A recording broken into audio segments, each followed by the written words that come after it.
Good evening, everyone. I'd like to call together the meeting of October 9th, 2018.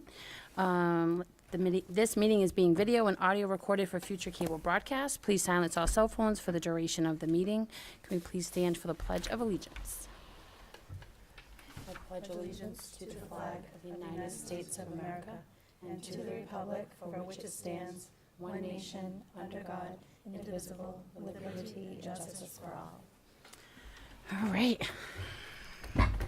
Approval of minutes, payroll, and warrants. Can I have a motion to approve the minutes of September 18th, 2018? Motion? Second? Second. All those in favor? Aye. Aye. Okay. Can I have a motion to approve the executive session minutes of September 18th, 2018, not to be released? So moved. Second? Second. All in favor? Aye. Aye. Aye. Can I have a motion for the approval of payroll and warrants? Motion to approve payroll and warrants. Second? Second. All in favor? Aye. Aye. Okay. All right, let's see. Delegation. Would anyone from the audience like to speak about something on the agenda? No. Okay. We don't have any old business, so new business. Superintendent's report, Dr. Bailey, personnel matters. Yes, in your packet, you have a memo from me with an update regarding 3 transactions regarding personnel. We have hired a long-term sub to fill an 8th grade special ed teaching position. We have 1 resignation, and we've received a letter of retirement for effective next year. So that's it. Okay. Anyone have any questions? No? Okay. AES Computer Lab update. Hi, I want to thank you for the new computer lab. My name is Dean Downey. I've had these other computers going on 10 years, and they were getting a bit slow, so I have over 500 students come through the computer lab in a week. Computers are on 9 to 3:30. They're used all the time, so it helps having newer computers, bigger screens, web cameras. I love having the lab because it helps even off the playing field for the students who don't get to use technology at home. So I just want to talk a little bit about what I do in the lab. This month is it's Bully Prevention Month, which ties into Cyberbullying Awareness Month. So I teach cyber safety to students in K through 4 so that they can be safe online. I've left a packet for everybody. So I have the first 3 examples are first grade students using KidPix after safety lessons, what they learned. So it's a great way to document what they learn in school. Mcats, as you know, all Mcats are given on the computer. I want to make sure that students feel comfortable taking the test online. I prepare the students by teaching and covering all the skills that they'll need for the Mcats test. I use the practice test in the Department of Ed, and if you look at example number 4, it's the letter that I sent home to the parents. I'll tell you all the skills that I have to teach. And I start with this vocabulary in kindergarten, so the kids get comfortable with it, with multiple scrolls and dragging and drop-down menus. I want to talk about some of the software we have, purchase software. I try to use a lot of free programs, educational websites on the internet, but I also use the programs that the school system provides, like Microsoft Word, PowerPoint, Google Slides, Google Docs. I've also purchased some programs such as KidPix, Logster, Padlet, and Type to Learn. These programs help the students create projects so that they can publish them and share them with their families. I'm just going to talk a little bit about them. I start internet research with 1st and 2nd grade students. We research and then we create a digital artifact or a document. Sometimes the topics are things that they've started in their classroom, and sometimes they're things I just do on my own. So with first grade, if you look at examples 5, 6, and 7, first and second graders will do research in my classroom, and then they'll create a document using Word, or this one is Kid Picks again. And they'll put down what they learned and draw something. And these are nice ways to get all those skills that I need: clicking and dragging mouse control, printing, opening and launching programs. In third and fourth grade, I do a lot with keyboarding. I teach keyboarding, the home row keys. I know that you hear a lot about you could do voice to text and keyboarding will be gone, but the keyboard is it's the only input device that I really think isn't going anywhere. I learned how to keyboard in high school. I'm teaching these kids keyboarding in third grade, which I think is great. I think it helps with the MCAS test, and I also teach word processing, how to change the font, the text, the size. I think these are great skills that they'll need to succeed later in high school and for future jobs, and it also helps with the test. On the next few pages is an example of Glogster, and Padlet is another program very similar, which are interactive poster boards. So the children, the first two are national parks ones. What I like about these is the kids are putting images, text, and then they're searching the internet for a video, like a short 3-minute video. This little QR code, when they go home, the parents can use a free app to link to their page, and then they can actually watch the video that the child either created or found on the internet. So I think this is a really nice way to share what they're doing in class. And I start this, you go to the next page. Officer Cathcart let me use his daughter's picture. In third grade, I teach the students how to create a QR code. So if you scan this code, it will be all about Quinn. And then the kids learn that they can create a code, and it would link to a website. So we start there, and then we have these other programs, which are great ways for the parents to see what they're doing. I teach PowerPoint and Google Slides. I try to integrate what the students are doing in their classroom. So some of the third grade topics that they cover are wild weather, the American Revolution. They cover the Wampanoags and Pilgrims. So I know that in the next month, they're gonna try to go to Plymouth Plantation. And what I do is I ask the teachers or the chaperones to take some pictures of those kids there. And then when they come back to my classroom, I have them create a PowerPoint, and they take those pictures and they can upload them into their slideshow and resize the picture and work on all the skills I need to work, but they love it because it's their own pictures, and it's not just generic clip art from the internet. In the fourth grade, the students use Google Slides, and so I try to integrate what they're doing in their classroom, whether it's studying the Washington monuments, national parks, and at the end of the year, they do a big animal research project, and we use Google Slides to create that, and we print it out and put it on a tri-board for the parents to come in and see. And in December, I'll be doing the Hour of Code. The Hour of Code I celebrate during Computer Science Week, so it will be December 7th. And coding is a fancy way for just having the kids solve a problem. So I actually printed out what it looks like, because we're not using, we're using block coding. And it's a great way to differentiate the learning, because some kids might be writing the code out really long, and some kids might be at the point where they figure out, oh, I can use a repeat and make this shorter. And on the next page, it even shows that some have arrows. I can even, if kids can't read yet, I can do it with arrows. So this is the block coding. And the way I do the Hour of Code at my school is we have 3 computer labs, but we have 5 like first grade classes. So I have to get 5 classes into 3 labs, so we double the classes up, so it's a nice cooperative learning experience for the children. And I have a letter in here that goes home to the parents and explains. So I have the teachers helping me, the paraprofessionals helping me, the librarian helping me, and all during the same hour, the whole grade, that first grade will code at the same time. The next hour might be second graders coding. So on December 7th, it's a great fun day where everyone in the school gets to code for 1 hour together. So, any questions? Yeah, this is fantastic. Thank you for the update. Okay. I just want to thank you for really preparing our kids for 21st century skills. And I know that our code, that's done across the country, isn't it? It is. It started a few years ago. I've been doing it for a few years. Yeah, it's done across the country, so it's very busy that week. Yeah, it's nice that our students can participate in that. So I want to thank you for all of your work and presenting this tonight. Thank It you. was a great presentation. Thank Thank you. you very Thank you. much. Okay. Next, we want to review the MCAS data with you. Here with us tonight, I wanted to introduce you to Dr. Fran Roy. She's consulting with our district this year.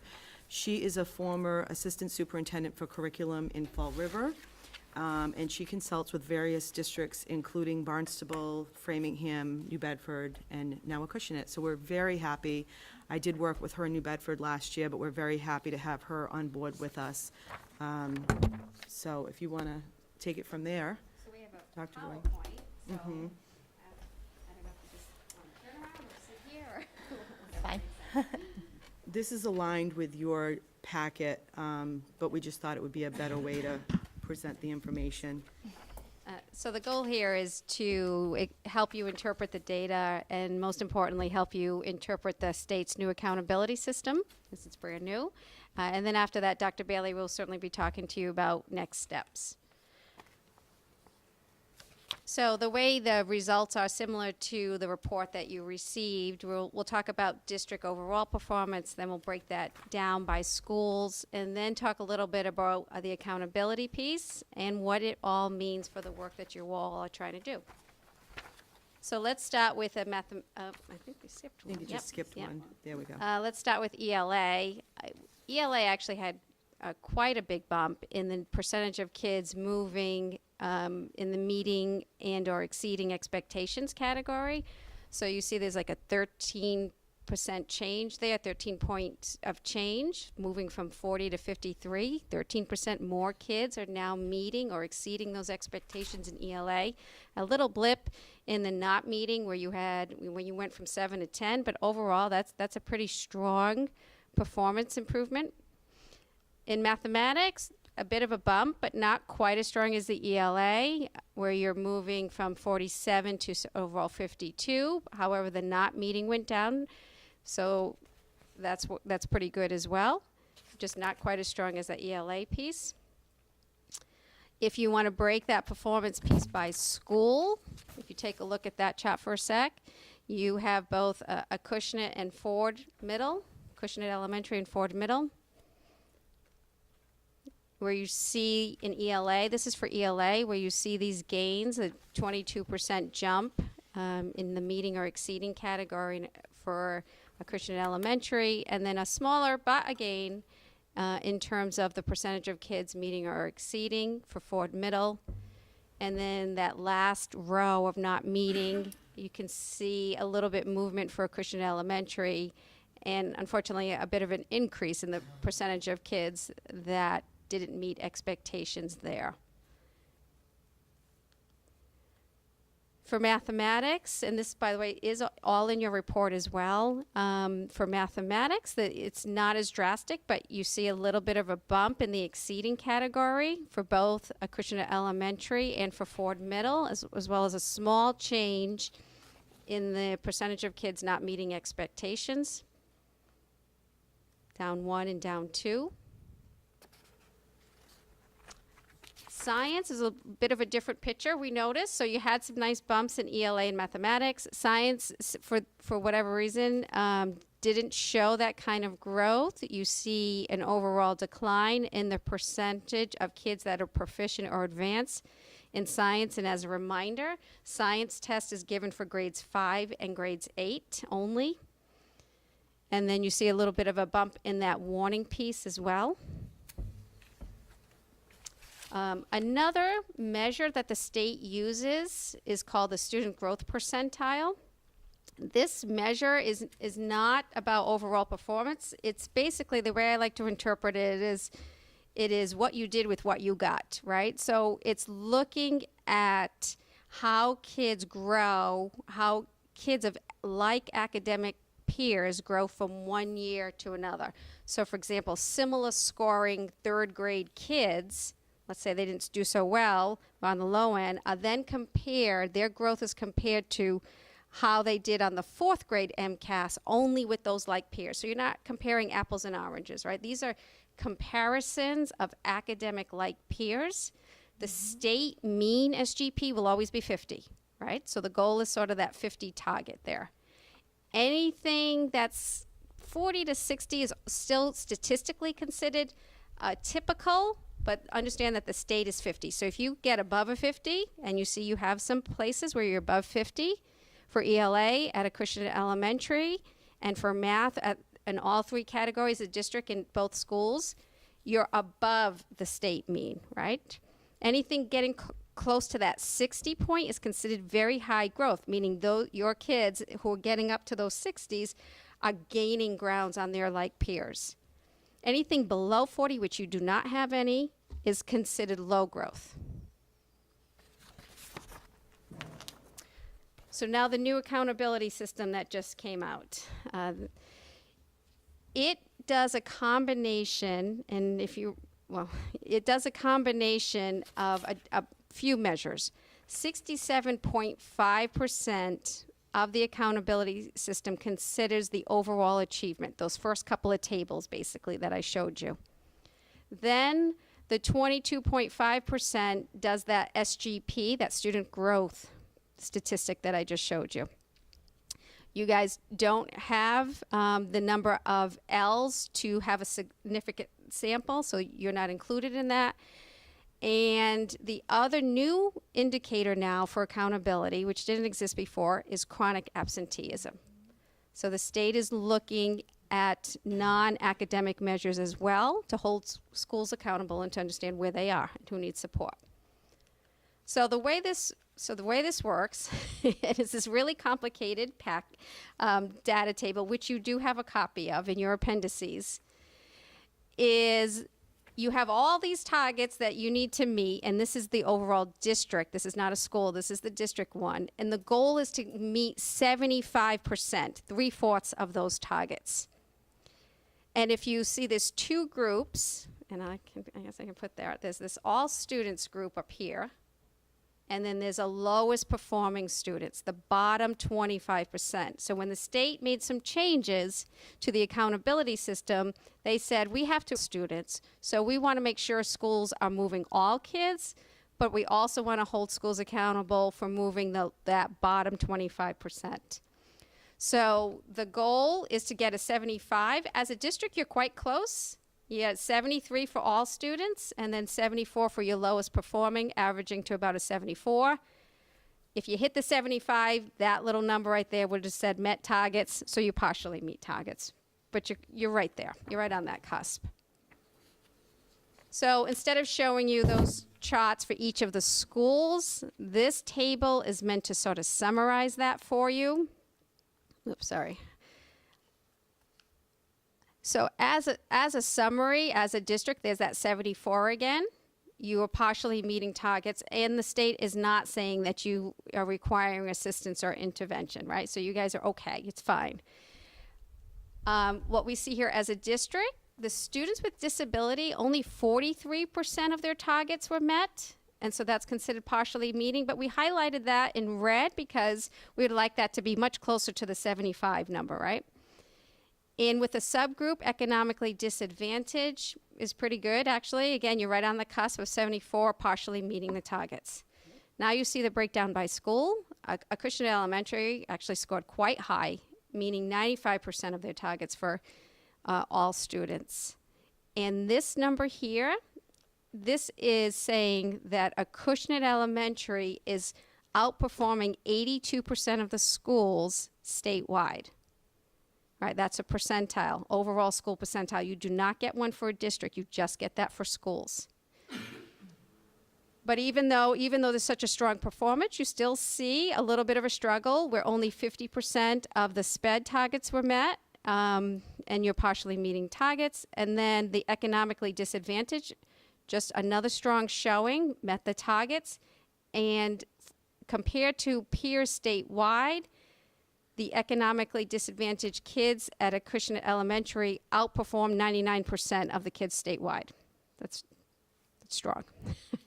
Now, Ford Middle, you see overall is 65% partially meeting the targets and not requiring assistance or intervention. The state is not saying this is a school I'm worried about. And the percentile is much more average, around 47. And then students with disabilities, you see a little bit of a decline at 35 and partially meeting targets.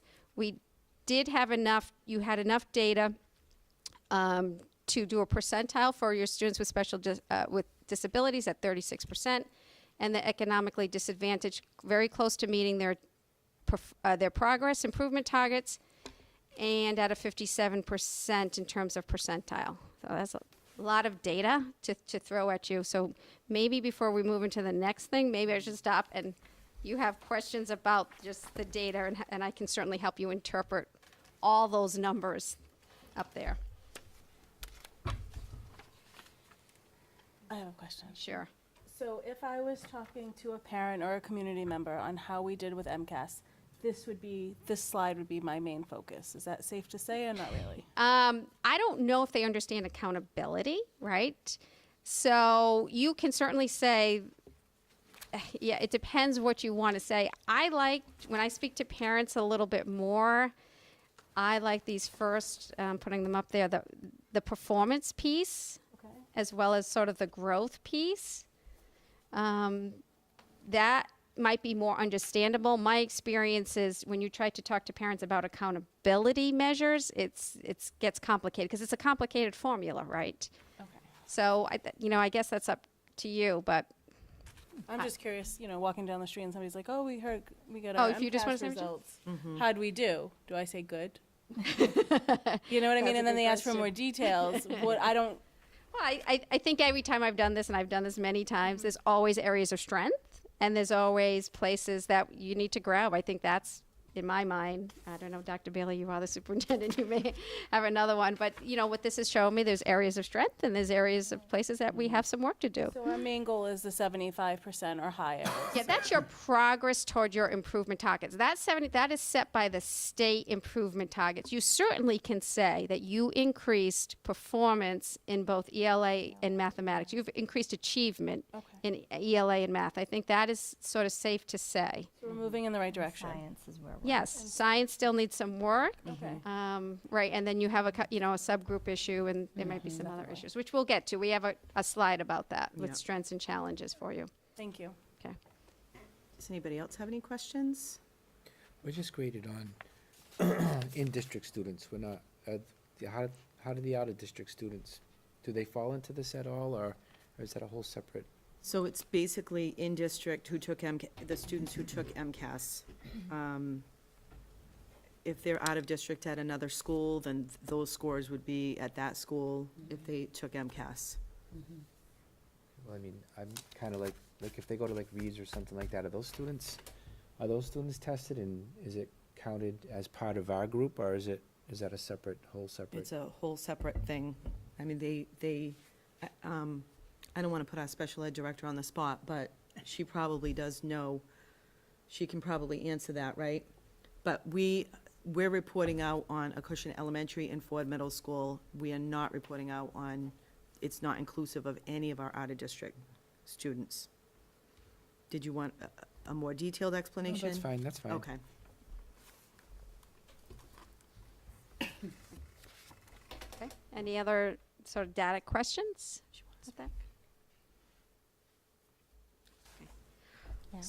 Okay, so Yeah.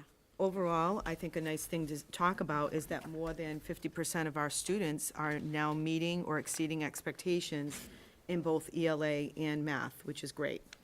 Another great thing to talk about is that we are outperforming the state with 51% for ELA and 48% for math. And Acushnet Elementary not only met almost all of its targets, but the school performed, we talked about this, scoring better than 82% of those in the state of Massachusetts, which is great. And 99% percentile of the economically disadvantaged peers statewide, which is wonderful. So those are, just to highlight some of our strengths. We also have some challenges. Only 43% of our students met or exceeded science expectations, which is 10% below the state, so that is an area that we want to look at. Again, we have our students taking the test in 5th grade and 8th grade, but I always say we need to look at the curriculum in science all the way through because it contributes to the 5th grade test. Everybody contributes. Special education is another area we need to look at. Our students made limited progress with an overall 43% progress towards improvement targets, and we'd like to see that closer to the 75%. Next steps, some of the things we've been talking about is creating a vertically aligned instructional model of effective instruction. We've been doing a lot of work with the leadership team from both buildings and with the teachers about where we're going to vertically align our curriculum. We're doing a lot of work with our professional development, and we're doing planning with the teachers, with the leaders in the district, to really have aligned and effective PD. We are in the process of conducting a curriculum inventory.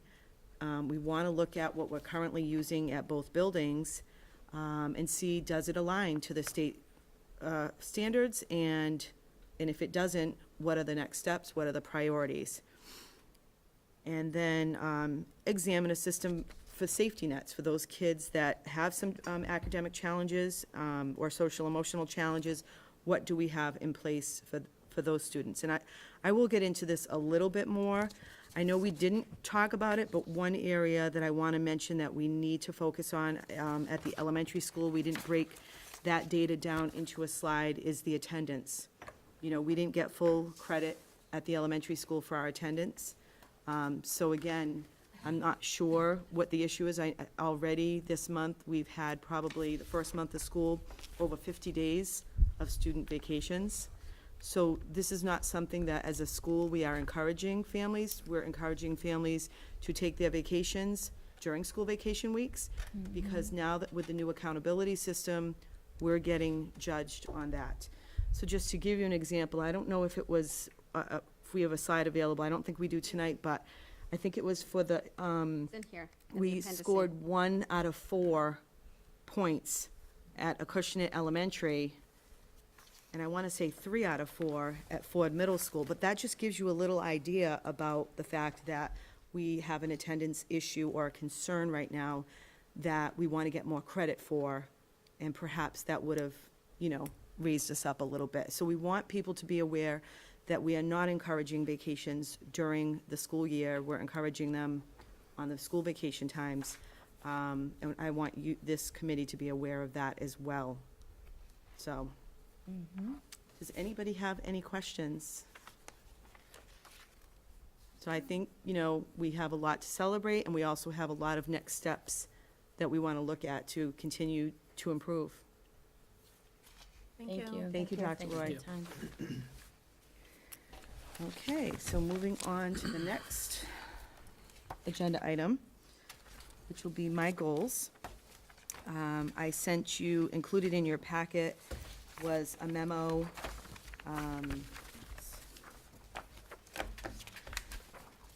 my self-assessment, and my goals. So again, just to present the information so that we can review it, I did put it into a PowerPoint. But my goals for the 2018-19 school year are intended to forward the mission of Acushnet Public Schools. And it's really important that we partner together with staff, parents, the school committee, and the community to promote student growth and learning in a safe and supportive environment. So just a quick overview of the evaluation itself. What do we need to know? That, you know, annual evaluations are required, and it's required not only for the superintendent, but for all of the teachers, educators in the district. So everybody will be evaluated. That is a goal. There is a standard format, but the school committee can certainly adapt it based on the needs of our district. Every committee does adapt it. So we need to agree on an evaluation cycle timetable. We can certainly agree on some of the particular details during our working sessions. I think tonight we probably need to review the goals and approve those if everyone's okay with them. There'll be a mid-cycle review where I will report on my progress, and I'm thinking in January to do that. And you would review the report and provide me with feedback at that time. We can make any adjustments to the plan. And then at the end of the cycle, we have the summative evaluation, where I would prepare another report, and you would complete your end of the cycle or summative report. So just some of the basics about how this works. So step 1 is self-assessment, and you have a sheet where I basically assess my own performance against the standards and indicators, not the elements, but there's quite a few standards, there's 4 standards and many indicators. Then I propose my goals, and you have that sheet in your packet as well. For each goal, I have included key strategies. Typically, you can use multi-year goals with yearly benchmarks, but I believe at this time I'm recommending yearly goals based on the needs in the district right now. So step 2, which is analysis, goal setting, and plan development. That's exactly what we're doing right now. We're having a public meeting to discuss the goals together. The school committee can certainly revise them as needed, and then we will adopt the annual goals. The other thing that we can do together is we review the evaluation rubric to identify perhaps a modest number of indicators within any standard that you feel may require special focus for, or weight within the evaluation process for the coming year. It's not something you have to do, but it's, again, we can talk about it further within our workshop. And one of the other things I'm planning on doing is inviting Dorothy Presser from MASC again to have a workshop on superintendent evaluation. Step 3 is implementation, and that's when I'm basically implementing the goals. Step 4 is a public meeting to present my progress on the goals to the school committee. That's the mid-cycle review. The school committee will review the report. You'll offer me feedback, and we will discuss any mid-cycle adjustments at that time. And then the last step is an end-of-the-cycle report that I would prepare for you, including my progress on each goal, as well as my performance against each standard and indicator. So each committee member would review the report and rate the superintendent on the goals and indicators. They would then give their completed evaluation to, I don't know if it's the chairperson, whoever the chairperson is of the subcommittee, and that person would be responsible to put it all together into one document, compile the information. And this is all during a public meeting where the subcommittee would present the summative evaluation report and vote by the entire school committee for the summative. So this is just a quick review of the 4 standards, and you will see that the goals that I have proposed, they align. A lot of these standards overlap in so many different ways, but they align with all of the standards. This is the superintendent's rubric. It's very similar to the educator's rubric. I know it's not a great copy, but you have a copy within your packet, but it's rubric at a glance. And then within your packet, I believe we included the entire rubric explanation of what does proficient look like, what does exemplary look like, needs improvement, unsatisfactory, et cetera. But these are the 4 standards that we're looking at and judging my performance on. So they each have several indicators, and then they have elements under them. We would be really focusing on the indicators under each standard. So the first goal is a student learning goal, which I am mandated to do, and that is to promote ongoing student achievement by conducting a comprehensive review of the current K-8 curricula. And that's in the 4 main content areas. I want to know what everybody is doing across the board at both buildings. So we're really working together to see what it is we have. When was it adopted? Does it align with the Massachusetts frameworks? And where do we go next? What's the priority once we get everybody together? So this is being done with the leaders and the teachers jointly. So I'll be making some recommendations later on in the year once we figure out what the priority is. And some of the strategies I list here, exactly what am I going to do that. And that's going to include learning walks at both buildings, which I've already started. We have monthly meetings with the leadership team, the district improvement team, which includes all the school leaders in the district. We're developing a timeline for the budget process, and we really want to base a lot of our decisions, budgetary, fiscal decisions, curriculum decisions, on what our goals are. So we've been doing a lot of work on goal setting, doing an actual document of a curriculum inventory. I'm also participating in the new superintendent induction program. which that's all-inclusive, probably on all 4 goals with the work that I'm doing with that. We want to start researching different curriculum programs, possibly have different companies come in and present to us about their curriculum, how it matches with the standards, but it would be for everybody, for the teachers, for the leaders in the district, and perhaps, if everything goes according to plan, we could be ready to pilot an area next year.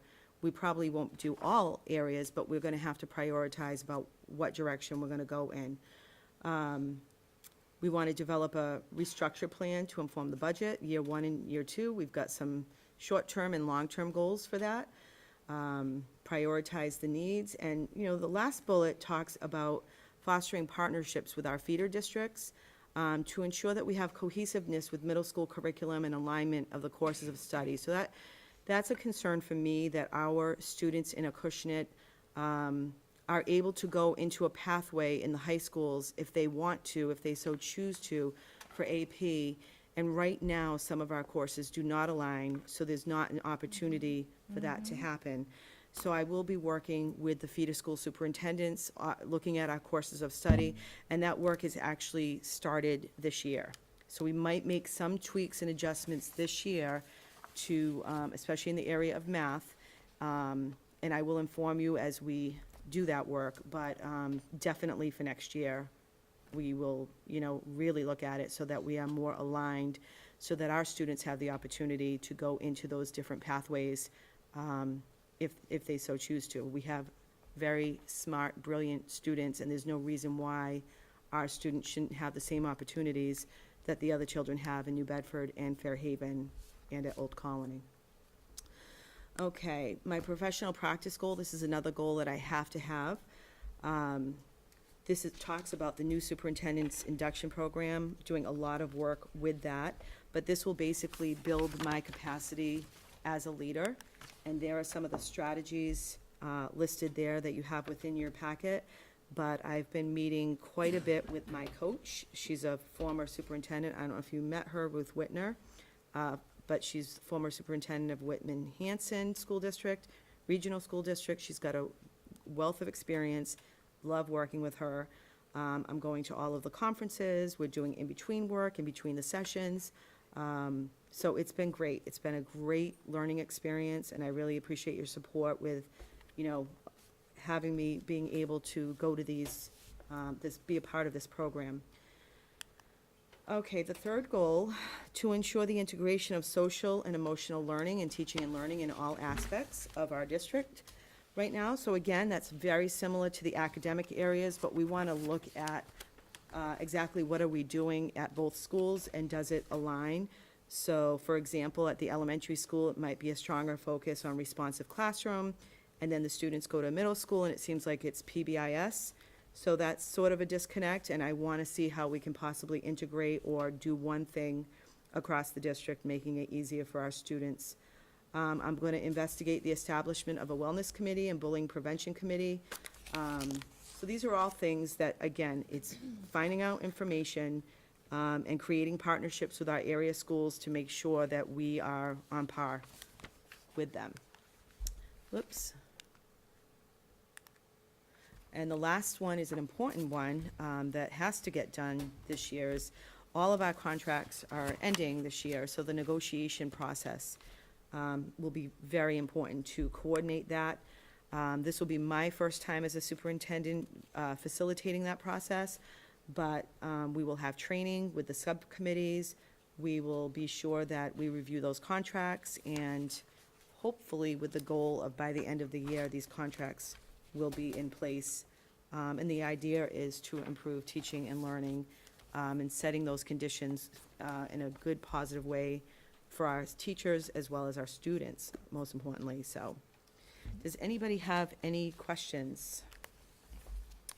I just want to say that I took these goals and I was very impressed, but I did speak with Mr. Hardy from MASC. I know being new, all of us are new to the committee, so I thought it was good to get them vetted through him, and we did a conference call, and Jim was very impressed. He's like, wow, those are ambitious. So he was very impressed with Dr. Bailey's goals.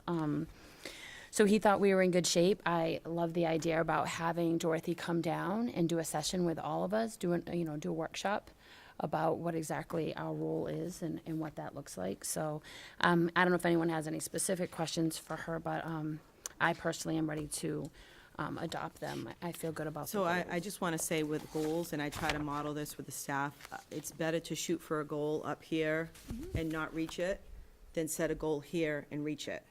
So they're goals. These are things that we hope will help lift our district. So there is a lot of work to be done, but, I'm up for the challenge. I mean, especially great. goal number Yeah. one, right? Right. I mean, especially goal number Right one. path. That's gonna probably be a goal, like shoot, Continuous, yeah. yes, continuously, because That new superintendent induction program goal, it's professional practice goal 2, that'll probably be a goal for 3 years, because I'm part of that program, and it will keep evolving. So depending on where we end the year for these goals is how we will tweak them and shape them based on the needs of where we're at when we redo them, so.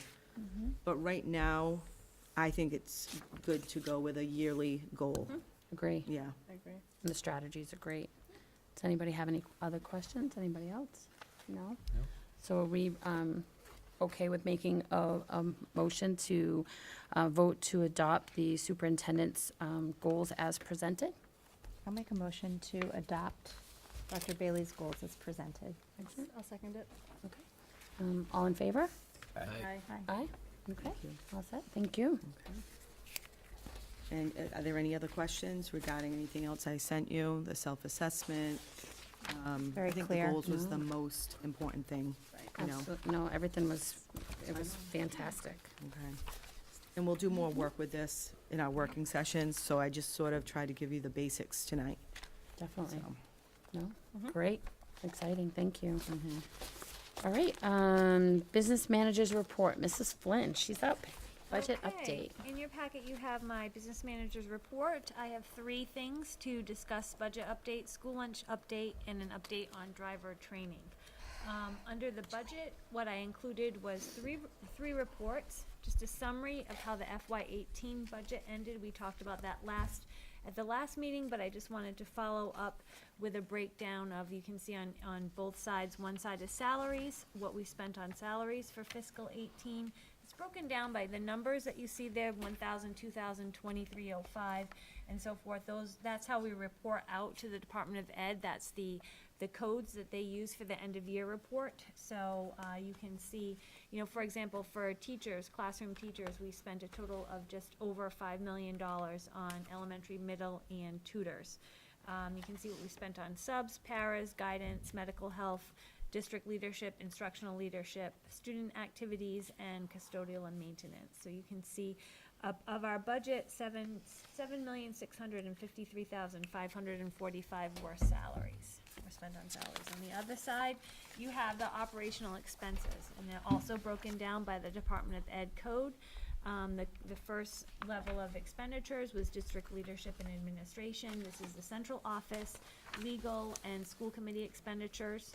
The 2000 series is all instruction, so you can see that 939,000 was spent on instruction. On the 3000 series is attendance and residency, medical and health services, not including salaries for school nurses, transportation services, which makes up the bulk, and then athletics, student activities, and food service. So that was about 1.1 million. Maintenance was just under 485,000. Custodial, heating, utilities, and maintenance. And again, these are expenses, not salaries. This doesn't include salaries of the personnel. And then the 9,000 series is what we spend on tuition to mass schools, which would be New Bedford High, Fairhaven High, school choice schools, Bristol Aggie. Tuition private would be to our private out-of-district special educational placements, and then our collaborative tuition is our out-of-district collaborative tuition. So you can see we spent $3.6 million on tuition, and our total operational expenditures was $6,208,000. So you can see salaries makes up the bulk, over 50% of the expenditures for fiscal 18. Moving on to FY19, you have a summary of where we're at year to date for FY19, but I really want to spend some time going over the going over our report to the consolidated report. On the next page, you see school committee budget update. This should look familiar. This is the report that I try to give at every meeting to say where we're at with our major accounts. As the year goes on, you'll see more coming in, such as utilities, as we get more information about those larger accounts. So you can see, we talked a little bit about this last month. We have an anticipated salary surplus. This is based on hires for resignations and retirements. I think we had over 20 different personnel changes, so this is really, we have a large surplus in that, and that is somewhat good news because we have, as you can see, some pretty big deficits. Last month, I told you about our out-of-district tuition deficit. That was based on placement changes after the budget was set, students placed out of district after the budget is set. Now keep in mind, we're setting our budget, we usually have the budget approved by the school committee in March for submittal to town meeting, and it gets approved by town meeting in May. So we're trying to predict, as of last year, what we think we're gonna be this year. So like I said, we had 4 students who entered out of district placements after the budget was set. You know, that comprised of $220,000 that we weren't anticipating. Those students have to be transported to their placement, so that's an additional deficit, the out-of-district transportation of about $114,000. We have students that we have to transport that are in homeless situations, and that's another $4,000 deficit. So that is working against us in that manner, and unfortunately, we don't have any good news from high school tuitions either. Generally, that's a surplus area that we have. We generally have less high school students attend than that was budgeted for. However, this year, you can see the breakdown. We have a lot of new students that entered over the summer. At Bristol Aggie, we have a small surplus. Well, part of that is because 2 of those students who graduated from the 8th grade that had indicated they were going to Bristol Aggie eventually went to Fairhaven High. So there's a surplus at Bristol Aggie, but the bad news is the tuition for Bristol Aggie is $2,000. The tuition at Fairhaven High is over $10,000. So that hit us. We also had, if you can see my note, we had a net of 11 students who changed their mind, transferred into Fairhaven High from Oak Colony, Bristol Aggie, or school choice after the budget was set. For example, we had one student attending a school choice placement at Old Rochester. Those are $5,000. That student came into Fairhaven High over the summer, so there's a difference of $5,000 between the $10,000 for Fairhaven. So those are affecting, you know, the budget. We had 10 students move into Fairhaven High over the summer. So in other words, back in February, March, we didn't know of these students. 10 moved in over the summer, and we've confirmed their residency with the residency officer. So those students have proved residency, and they are Acushnet residents. We did have 6 students move out, so you can see there's a net of 4 there, and we had some other small changes. In my report, you see that as of the time that I did this last Friday, we didn't have the roster from New Bedford High yet. We received it today, just before the meeting. I received it, and we're working on looking at the addresses with our residency officer right now. But I can tell you that there are 4 students that were new to Acushnet that were not on our rosters last year, either at Ford Middle School or at New Bedford High School. So that's another 4 students that are impacting us. The tuition for New Bedford High is around $9,200, so that's another $37,000. So, like I said at the last meeting, this is the first time that I have seen the budget look like this in my 13 years here. So we discussed it at our leadership meeting last Friday, and we are definitely on the watch for the budget and being very careful about any expenditures. Now, what I can say is we do have some sources of funds.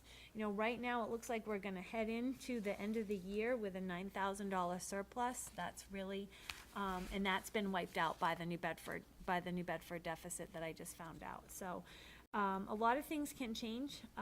These are our big movers, so unless a lot of these students leave Acushnet, I don't anticipate that changing. We don't know what we're gonna look like for utilities. Some years we've had some surpluses in utilities, some years we've had to transfer money into utilities, such as last year. So we really won't know that until the winter time comes and we can see the oil prices and what our electric usage is. So that's another question mark. School choice, the roster isn't publicized by Department of Ed until December, so we're assessed $5,000 for every student that attends a school choice placement. The past few years, they don't come to us to get approved to go to school choice, so our first knowledge a lot of times that they're at school choice is when we get that roster from the state in December. So the past couple of years, we have had more and more students at school choice, so we've increased the budget every year in response to it. So I hope that that will be sufficient for this year, but again, I won't know about that until December. I know we talked about at the last meeting, our English language learner deficit. We have to increase an additional day. We contract out to SMAC because we do have some students who are coming into our district that have no English speaking. So we need to have additional supports for them. In terms of where we can try to bridge the gap on this deficit, we do have some revolving funds, and then I just took a quick look at that before the meeting. We have a preschool revolving fund that we fund the preschool with, so that we charge a portion of the salaries for preschool to that revolving fund. So if need be, we could charge more of the preschool salaries to that revolving fund. Again, revolving funds are kind of our savings account, and so we don't want to necessarily expend them to zero unless we absolutely have to, a time like, say now, that we're looking at some significant deficits. We have a school building rental account that can be used to pay for some facilities expenditures that we could tap that if we needed to. We also have a small amount left over in our kindergarten revolving account when we would charge tuition for kindergarten many years ago. There's about $2,000 left in that, so that could be used to cover some kindergarten salaries. And we also have the special ed revolving fund, the reserve fund that we established last year. We had hoped to not tap into that until we could build it up, but there is $100,000 in that right now. So again, it is time to be very, very cautious about expenditures, and we will definitely be keeping a close eye on that. Does anybody have any questions on the FY19 budget before I move on to the others? I do.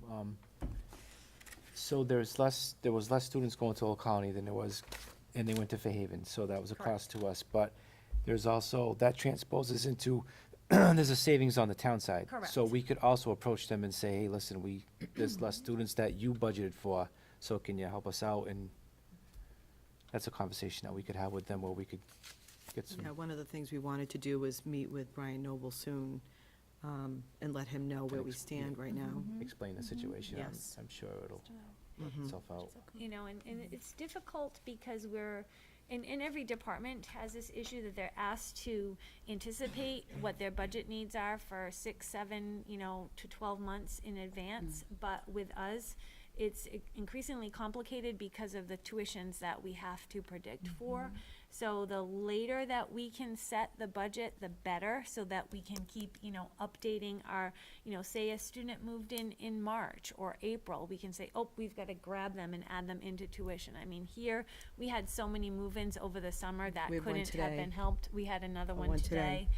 Special ed placement. So, actually, there's 2 now. Yep. 2 that we're just made aware of since this report. So, the good news is that we are aware of it now and can take steps to alleviate it, or at least not get ourselves into a further hole. But it's definitely cause for some caution looking forward. And for me, I know the residency, we will educate all of our children who actually live here.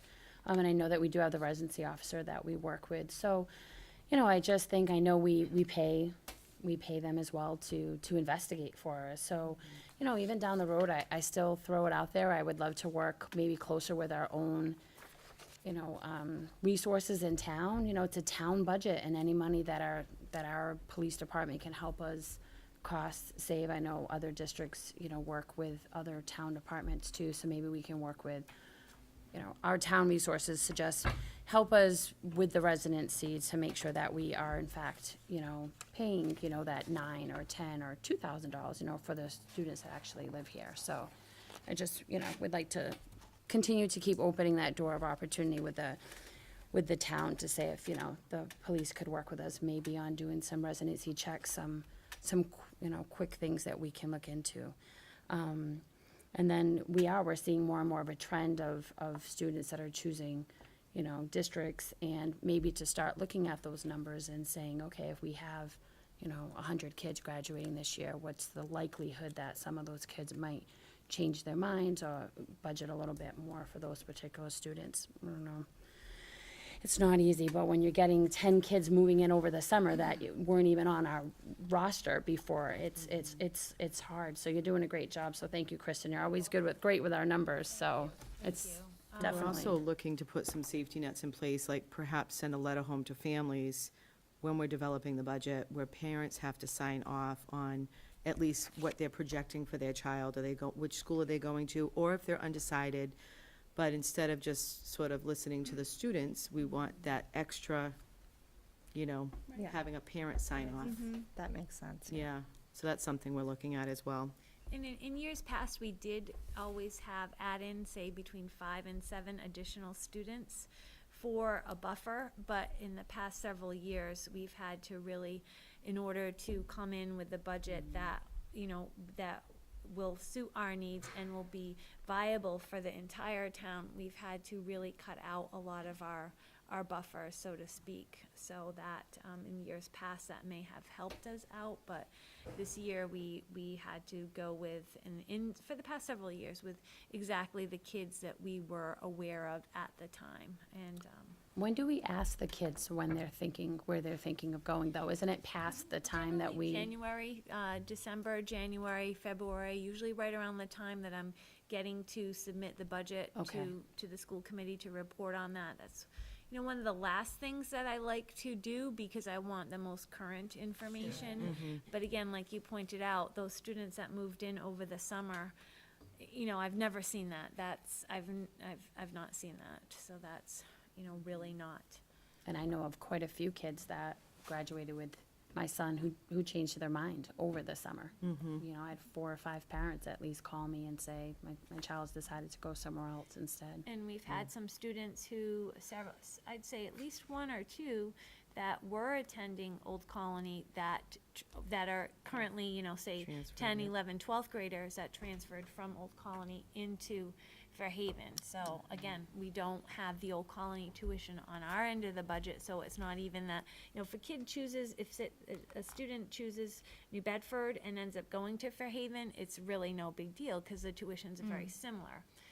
But when they choose from, say, Bristol Aggie into one of those, or Old Colony into one of those, or school choice into one of those, or moves in, Yep. it's really difficult for us, so.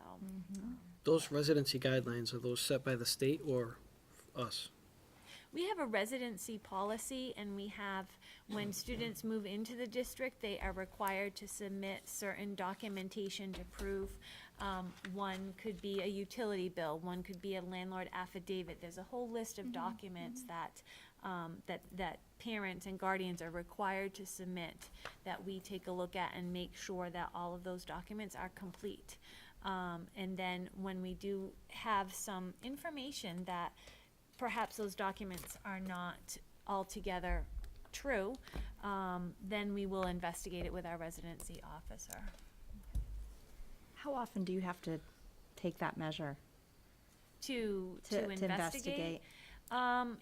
That my office doesn't do that, but I would say there's a lot of active investigations Right now, there's every about ongoing. 7 active investigations. Wow.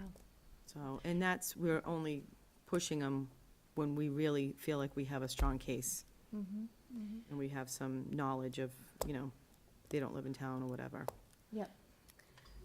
Are we taking into consideration St. Francis after the Mm-hmm. students graduate? Yes, If they we look at the students that are in St. Francis, not only St. Francis, but we may have some Acushnet students at other parochial schools. So St. Francis, St. Joseph's, All Saints. So I know I get those student attending lists from Mrs. Carter, and I'll take a look at them. And we will try to, I think we had 7 possible 8th graders going into, so I took a look at it, looked at some of the students, if they had family members already at one school over another, because a lot of students may go to Bishop Stang, and we have the Bishop Stang list as well. So I look at those to see, okay, are there any siblings at Bishop Stang? Are there any siblings at Fairhaven High? We have called in the past in St. Francis to ask them if they know. A lot of times they don't know until after our budget is set, so it's not really useful information for us at that point in time. But I can tell you that of the 7 students that we had that could possibly be at Fairhaven High or New Bedford High, I budgeted for 4 of them. So I said, okay, of the 7, we'll take a chance and say 4 of them are going to come, and that they didn't make an impact. So unfortunately, so that would have been maybe a buffer, but it's not. I think a letter would be good to send home to parents. I know in years past that we had been doing that. I can double check with the middle school guidance office to make sure that they are doing that, or will start to do that again And this to the year. parochial schools, and just, I think that would be a nice jumping start, instead of just cutting it in half. Or you going through the trouble of looking to see if there are siblings there or something like that. Let's just ask them. I don't know what it is. Just my opinion. I mean, we're always gonna run the risk of Right, the of course. child saying, oh, I'm gonna go here and change their mind. Right, but- In the past too, some of the things that impact us, our students are waiting to get acceptance into Old Colony. And from what I understand, that doesn't happen until right around April vacation. So again, we've already had to set the budget, approve the budget, and send it over to the town. So, we do the best we can. This year was not good. In years past, I would probably be reporting the exact opposite and saying we have a surplus because we have all these students that we thought were going to attend our high schools, but they aren't.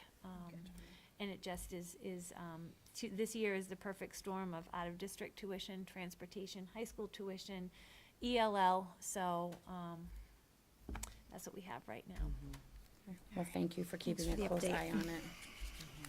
So I just have a couple of 2 quick other reports in there that I'll just alert you to. The school lunch reports for August and September.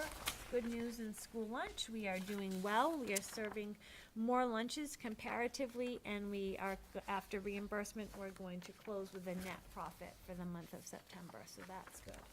And finally, I know Mrs. Gomes, you had asked about some transportation or out-of-district providers. So after the meeting, I reached out to them just to, have a more specific answer for you. So you can see we contract out right now with SMEC, Fisher Bus, Wheeling City Transit, and Response Transit. And they have a variety of different trainings, but the good news is they all have provided training. Now, coming up, the 7D regulations, that's the license that's required to drive the special ed vans. Those regulations are changing, and drivers are now mandated to attend our training hours in order to renew, and new drivers require 8 hours of training. But even before this, all of the providers said, yes, we were providing training.